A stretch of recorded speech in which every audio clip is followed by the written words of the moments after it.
Ladies, are you in any Facebook groups where the women are a little older, in the over 50 groups? Yes. I'm in a few. Yeah, I'm not sure what I feel, because there's some amazing women, but there's also a lot of women that really want to go back to way in their past and relive that, or get back to that life and not feel like right now is an amazing time. Do you get any of that?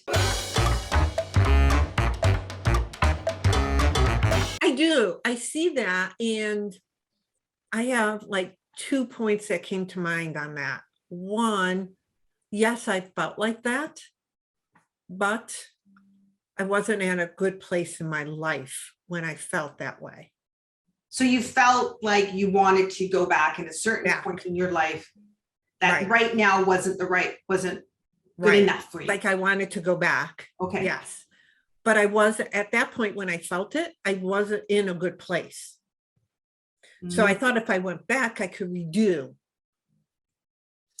And now, no, I don't want to go back. And even when I look back at that point where I thought I wanted to go back, I now know that's the point that I needed to go forward, not backwards. And I needed to become the butterfly, like come out, get out of my own way, and like embrace what life was bringing me and the changes I was going through. Yeah, that makes sense. Yes. So no, I don't want my old life back in any way, shape, or form.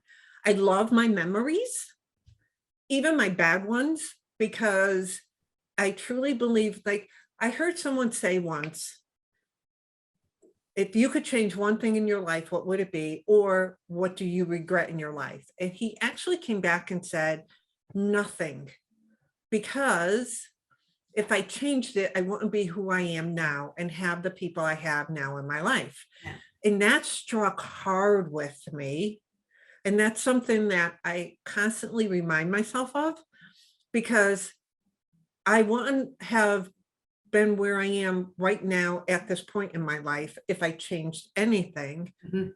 And it could mean I didn't have my children, or I didn't have my stepchildren or my step grandchildren, or be in the relationship I am right now. And I can't imagine my life with any of that, without any of that.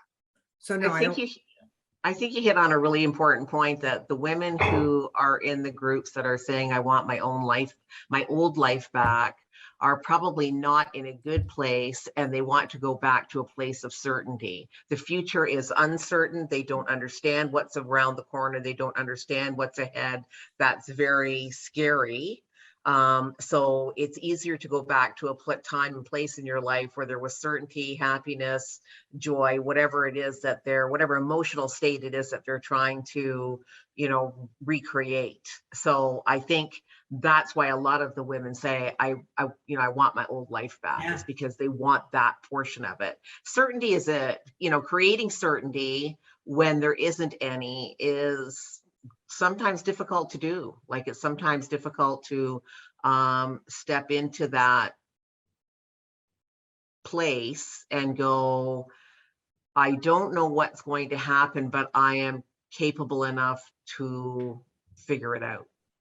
but don't you And think, that's the certainty part, right? but don't you think we've gone through that through all our lives, but Yeah. now it's again, like you entered that phase of life where you're in menopause and everything's changing and you're becoming an empty nester maybe, or whatever. But when you're saying this, Tracy, I'm thinking, well, there's uncertainty when I left high school and decided to go to college. There was uncertainty when I decided to leave my house and get married, or to have my children. Like there's always been an uncertainty in our lives, and we've gotten through it. But now we're at this stage in our life where it's like our hands go up in the air, like, oh, life's over. I think though, for some women, that certainty back then is, or the uncertainty of, I'm getting married, what is that going to look like? There was an expectation that was already created into what that perception was going to be, what that next life step was going to look like. Whereas in some scenarios, they're in a situation right now where it's like, I really don't know what my future is going to look like. I don't know what to do to create that pathway, right? They're in that process of figuring all of that out. That's when that uncertainty is, I think, potentially overwhelming to some. And that's why they want to go back and go, you know what? I know what that feels like.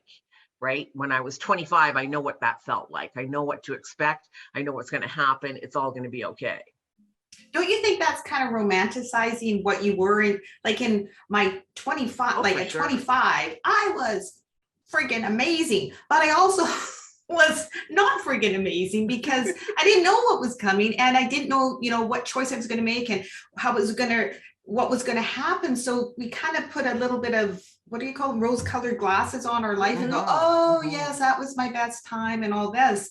And I don't know, like I get your point about being certain, and there was expectations. This is how your life is. So once it goes, you're going to get, if you were having kids or you're getting married or you're having a career or you're doing both, and then it goes sideways and you don't know what to do. But I felt that that's how, isn't that life?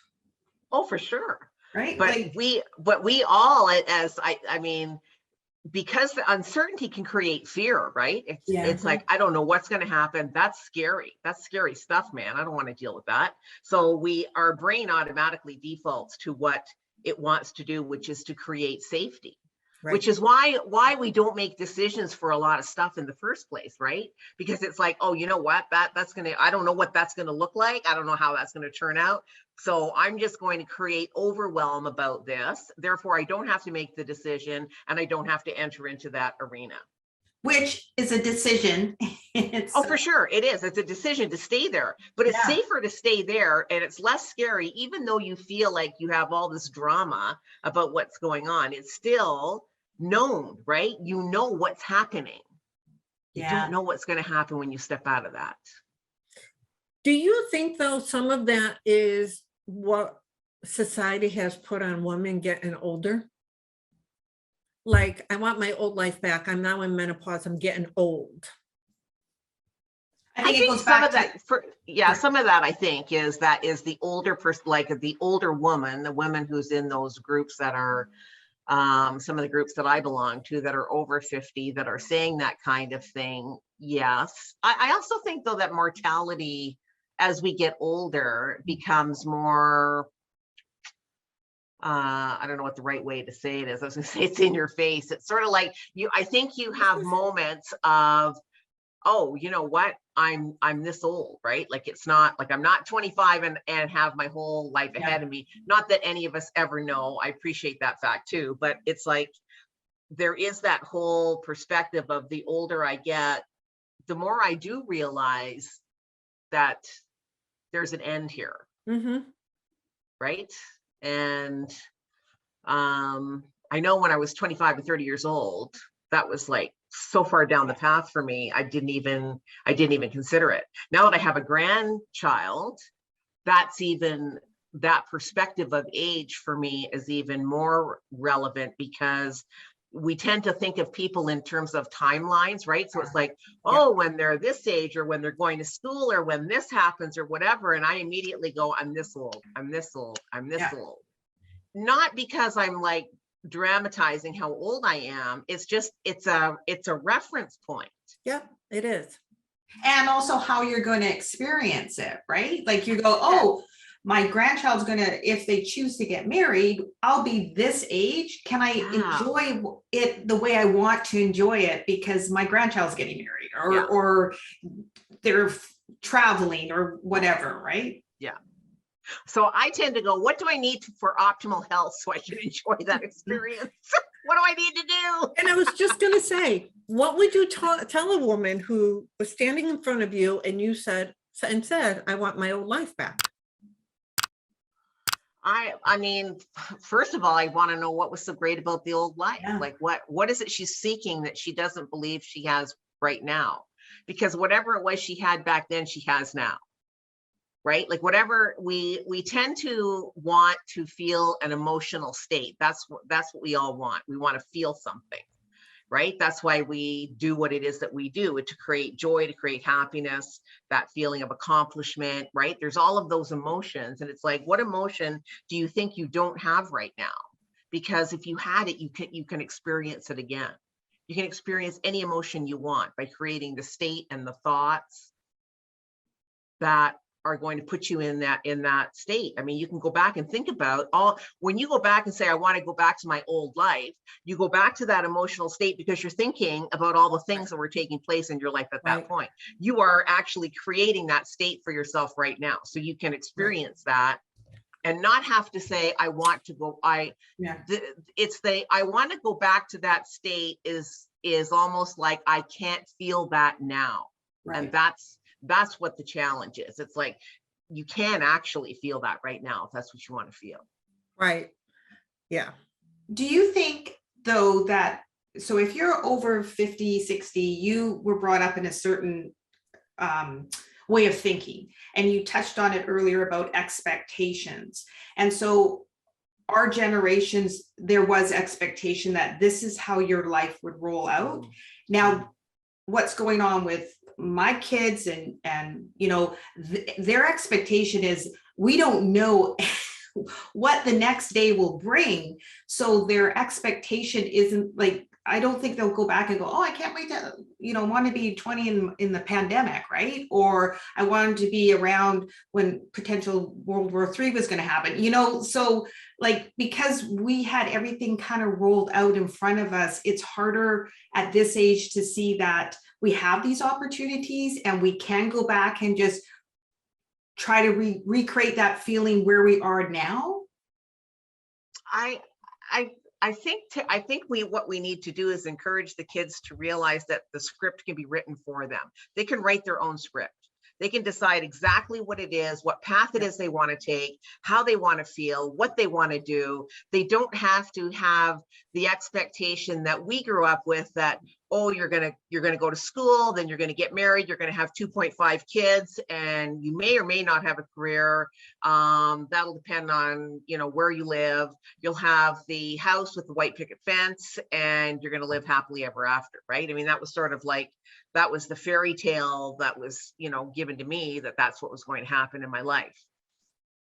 I think now kids, and especially women, have an opportunity to go, you know what, that's great for like your era and what you were brought up with, but I get to do something different this time. And I think it's really creating a very powerful experience for them to be who they really want to be. It's like, you know what, the mountains aren't quite so tall for them to conquer. You know, like when we were like, okay, we want to become like what we all of us were, we all have second businesses, third businesses in some cases. We're all climbing this mountain that we had been told that's very difficult to do. And when we first started, there was a lot of disbelief, a lot of challenges that we had to overcome as women who are older, etc. And I don't think that our kids have to face that. Yes, they have to face the same fears and uncertainty, because whenever you do anything new, you are going to be presented with that, right? That's part of the challenge. It's like, it's almost like whenever we do something, we're going to be given this script that says, how bad do you want this? Yeah. Because I'm going to make you go through this and this and this and this, right? This thing out here. It's like here's the script you have to go through in order to get what you want. But I think kids now, our younger girls, have the opportunity to say, I'm in, totally in, I can do this, right? Because they don't have this fairy tale already written out for them that they're going to have the get married and the 2.5 kids and the white picket fence and may or may not have a career. And the career is like, you know, what kind of, it certainly isn't like CEO crash the glass ceiling stuff. That didn't happen. Like, that stuff wasn't happening, certainly in my lifetime, until I was well into my 50s, that people were like, women were getting to that level within corporations. It was like awe-inspiring. I'm like, wow, like who knew that could even happen, right? Yeah. But even I think for women now, as they're aging, I don't I think you brought up an excellent point. Why do you want to go back? Like, it's an emotional state that you think you were in. And I think women aren't taught to look for, you talked a little bit about how our life was kind of planned out for us. You know, you got married, you had the children, the husband went to work, whatever the whole aspect of that is. But I think because women have been so ingrained in either raising their family or taking care of so much, that now it comes to a point where they can possibly do something that they really want to do because they don't have all those other requirements hanging off of them. They don't know what to do, because we talked about this in past episodes about being relevant or knowing who you want to be, or knowing or needed. Like, right. whether you're the wife or the mother, there's we need you, Tracy. Now it's just me. Who am I? Going back to all of that. Yeah. But look at the example we are creating for not only women of our age, but girls looking at us are looking at us going, it really doesn't matter. The age thing is irrelevant. It's completely irrelevant. Here's 3 women who've got some chutzpah that are creating careers, that are doing the thing that they want to do because it's valuable in their life and they want to give value to the world. Like, and I think that they look past the fairy tale that we got told was going to be our life, right? Like, we got told that, you know, this is what's going to happen to you. It's like, oh, okay, well, I guess this is my path, right? Like, you don't question it. You don't, when we're growing up and we're being, you know, given our value system, we don't question that value system until we become adults, and then finally something isn't fitting right. And we go, okay, wait a minute. Like, where did this come from? Why do I believe this? And like, do I want to believe it? I mean, you get to challenge it, but typically we don't do that until we're much older. So the spin even if you're not taught that at home, though, because that's not what I was taught at home, but that's what society dictated. Like, you know, well, whatever's going on at home, you're wrong. This is your path, Tracy. Yeah. But I mean, to me, those are the things that if we can teach, if I could go back, let me go back. If I could go back and teach what I know now to my daughter, that would be just, you know, I mean, it wasn't meant to be because it didn't happen. She's got all of those skills now as her own life coach, but it's like, we'd be able to teach our kids, you know what, you do get to challenge stuff. Just because this is what people are saying, it doesn't necessarily mean it's your truth. You get to question that and decide what is important and of value to you. Yeah. I think that's the biggest thing. I want to go in the groups and kind of just like yell, people. So write what you want your life to be. Start, like, even if it starts as simple as just getting those thoughts out. Like, why do you want to go back? Why do you want to go back to that life? Just write it out. I'll try to understand that emotion. Like you said, Tracy, what's that emotion? What's that feeling? What's that why you want to go back?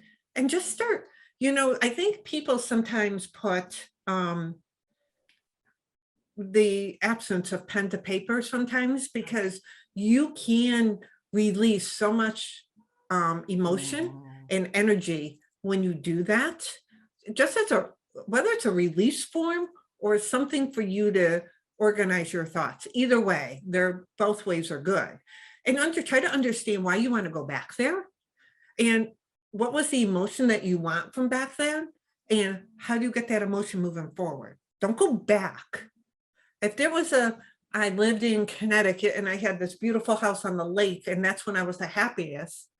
Okay, then how do you how can you do that moving forward? Like, don't go back, go forward. Thanks for watching, and we hope to see you as a regular member of our community.